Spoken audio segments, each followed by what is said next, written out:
Two Senate committees are holding markup hearings on the market structure bill next Thursday. The Senate Banking Committee oversees SEC-related aspects, while the Senate Ag Committee has jurisdiction over the CFTC. Now, some of the bill's hangups could occur over CFTC resources, DeFi rules, and security definitions. The crypto industry hoped the market structure bill would have been passed last year, along with the Genius Act.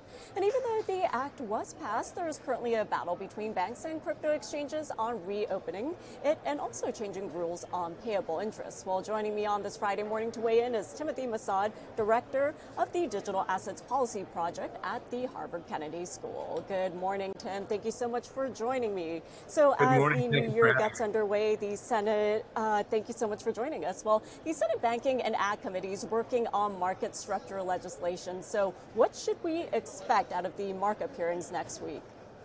Sure. Well, these proposals have two main objectives. One is to provide clarity in when is a token treated as a security and when is it a commodity. And the second is to regulate the trading of crypto that takes place on platforms like Coinbase.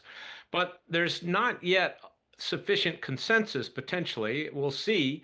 A lot of Democrats have been concerned about a number of aspects of these bills. One is that the way in which they try to provide clarity actually promotes the technology in ways that may undermine traditional regulation of our securities markets. They're concerned that this will lead to regulatory arbitrage, for example. A second is whether the regulation of platforms like Coinbase is adequate. It's based on how we regulate the futures markets. Those are institutional markets primarily. This is a retail market. It's also a market that will depend on good quality disclosure. And this framework may not be adequate to ensure that. Other Democrats are concerned about conflicts of interest, particularly the crypto activities of the president and his family members, but also just conflicts in that firms like Coinbase and others often perform multiple roles. So we'll have to see where all that shakes out. And of course, as you mentioned, there's the possibility of revisiting the Genius Act that regulates stablecoin issuers. It's said that stablecoin issuers cannot pay interest on stablecoins because these are really meant to be payment instruments. They're not like bank deposits. But it didn't address whether third parties could pay interest or yield, such as platforms like Coinbase, and whether stablecoin issuers could pay marketing incentives to those firms. So the banks are concerned that if this isn't regulated, it will undermine the banking system. It will lead to deposit flight. And their point is, look, stablecoin issuers aren't regulated as heavily as we are. If you're going to take deposits and pay interest, then you should be regulated to the same extent that banks are. And Tim, we're keeping a close eye on what's coming out of the nation's capital, and the crypto industry cheered Mike Selig's confirmation as CFTC chair in December. So what do you think his leadership means for crypto as well as for public markets? Sure. Well, I think the crypto industry supported him, was glad to see that he was nominated and confirmed.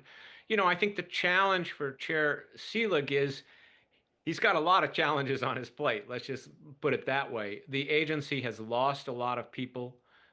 It's lost a lot of people with very valuable expertise and knowledge.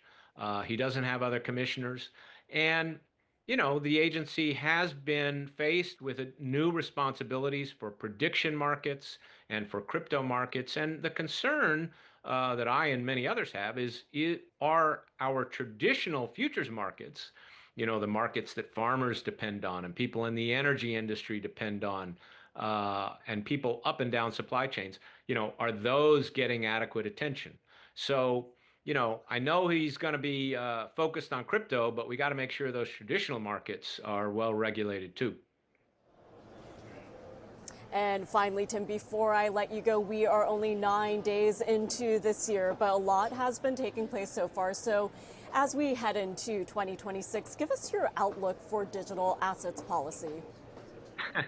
Well, I think it's going to be an eventful year, particularly if Congress does pass market structure legislation, and then we'll have to implement that. We're already in the process of implementing the Genius Act. That's very important. There are a lot of rules that have to be written for that. But I think the real question is this is an important technology, but a lot of activity to date has been speculative and maybe not all that useful. The question is, can we create a framework that doesn't just support crypto, but encourages development of useful applications of the technology? Well, Tim, always great talking to you. Thank you so much for joining me. I'm sure that we'll have you back as this year gets underway, so appreciate your time as well as all your expertise. Thank you for having me.